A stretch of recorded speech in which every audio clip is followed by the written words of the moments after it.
قل ارأیتم، کہہ دیجئے کیا دیکھا تم نے؟ کیا مطلب ہے کیا دیکھا تم نے؟ غور کیا تم نے؟ اور یہ سوال جواب کا مطالبہ کرتا ہے، یعنی بتاؤ مجھے. ان اخذ اللہ، اگر لے لے اللہ، کیا؟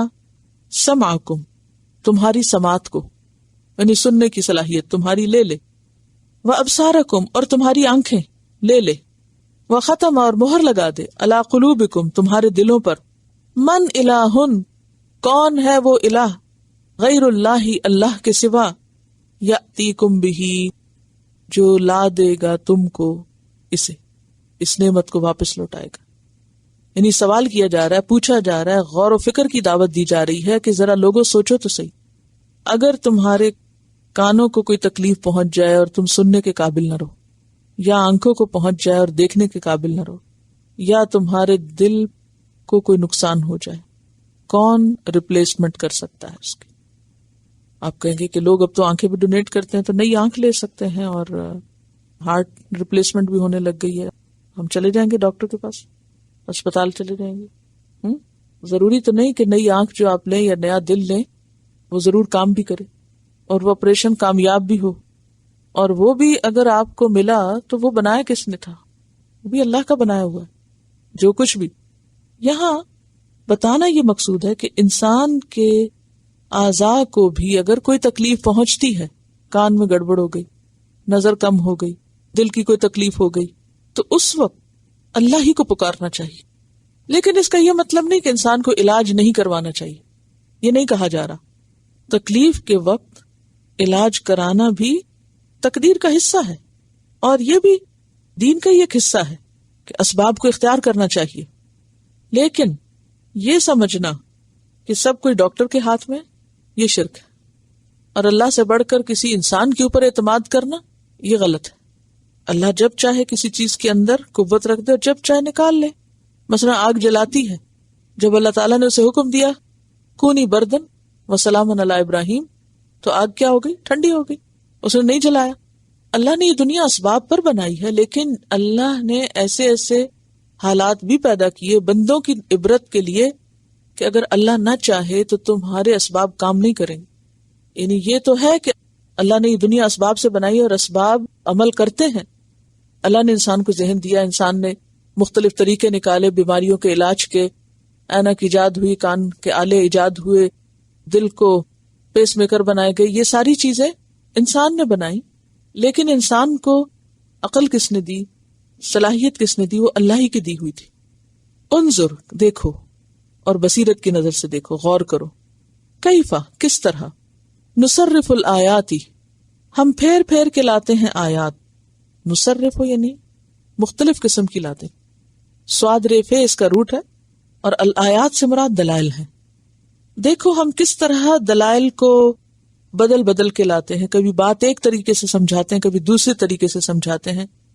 اور آیات میں کونی اور شرعی دونوں چیزیں آتی ہیں، شمس و قمر بھی آتے ہیں، لیل و نہار بھی آتے ہیں. جس طرح کبھی سورج دکھتا ہے، کبھی چاند دکھتا ہے، کبھی دن ہوتا ہے، کبھی رات ہوتی ہے. تو یہ اللہ تعالیٰ تبدیلی کیوں پیدا کرتے ہیں؟ تاکہ انسان متوجہ ہو. سورج کا نکلنا آپ کو متوجہ کرتا ہے نا، آپ ہر روز سوچتے ہیں اچھا سورج نکل رہا، اور اگر آپ کی کھڑکی سے نظر آتا ہو تو آپ ضرور ایک دفعہ ذرا جھانک کے دیکھتے ہیں کہ نکل رہا ہے.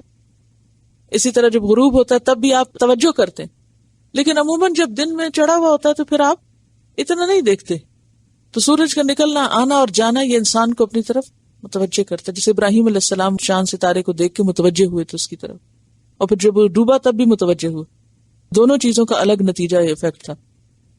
تو یہاں پر یہ بتایا جا رہا ہے کہ دیکھو ہم پھیر پھیر کے، پلٹ پلٹ کے، باری باری، مختلف طرح ورائٹی کے ساتھ چیزیں لاتے ہیں. اور جیسے ورائٹی کی بات پہلے بھی ہوئی تھی کہ ہر روز آسمان کا ایک نیا رنگ ہوتا ہے غروب اور طلوع کے وقت. ہر دن کا جو ڈفرنٹ رنگ ہے وہ اس کو کمپیریزن کیا جا سکا. کوئی 2 دن ایک جیسے نہیں ہوتے. آپ سویرے اٹھتے ہیں اور آسمان کا رنگ کچھ اور ہوتا ہے، اگلے دن اٹھتے ہیں کچھ اور ہوتا ہے. اسی طرح مغرب کے وقت ہر روز اگر آپ غور کریں تو ایک نیا مطلع ہوتا ہے، ایک نیا رنگ اور ایک نیا شیڈ اور ایک نیا انداز ہوتا ہے. اللہ تعالیٰ نے اتنی ویرائٹی کیوں پیدا کی ان نشانیوں میں؟ تاکہ لوگ غور و فکر کریں. اسی طرح جو قرآن کے دلائل ہیں ان دلائل کے اندر بھی بہت تنوع ہے. کبھی اللہ تعالیٰ ایک طریقے سے سمجھاتا ہے، کبھی دوسرے طریقے سے. لیکن دیکھو ان لوگوں کا حال، ثم ہم یصدفون، پھر وہ منہ پھیر جاتے ہیں. یصدفون کا لفظ جو ہے صدف سے ہے، صاد دال فے. صدف کہتے ہیں سخت چیز کو. پہاڑ کا کنارہ، پہاڑ کا جو کنارہ ہوتا ہے وہ کتنا سخت ہوتا ہے، اگر آپ ہاتھ رکھیں اس پر، یعنی اگر آپ پتھر کے اوپر ویسے ہاتھ رکھیں نا تو وہ آپ کو اتنا سخت نہیں لگتا، لیکن اگر آپ اس کی چونچ پہ یا کنارے پہ ہاتھ رکھیں تو کیا ہوتا ہے، ایک دم چپ جاتا ہے آپ کو اندر تک. فرق ہوتا ہے نا.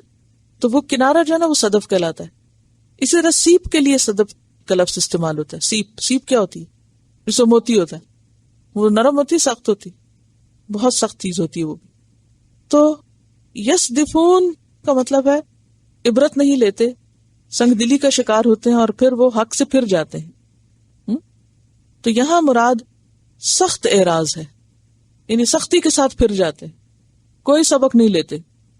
اللہ تعالیٰ کی یہ رحمت ہے کہ وہ انسانوں کو مختلف نشانیاں دکھاتا ہے، دلائل لاتا ہے کہ اگر ایک سے بات سمجھ نہیں آئی تو دوسرے سے سمجھ آ جائے. لیکن انسان کا حال کیا ہے کہ وہ دیکھتے دیکھتے ان چیزوں کو اتنا عادی ہو جاتا ہے کہ وہ غور بھی نہیں کرتا اور سبق بھی نہیں سیکھتا، عبرت ہی نہیں پکڑتا. ثم ہم یصدفون، وہ اس کے لیے کیا بن جاتی؟ روٹین کی بات، نارمل چیز، آنکھ اٹھا کے نہیں دیکھتا.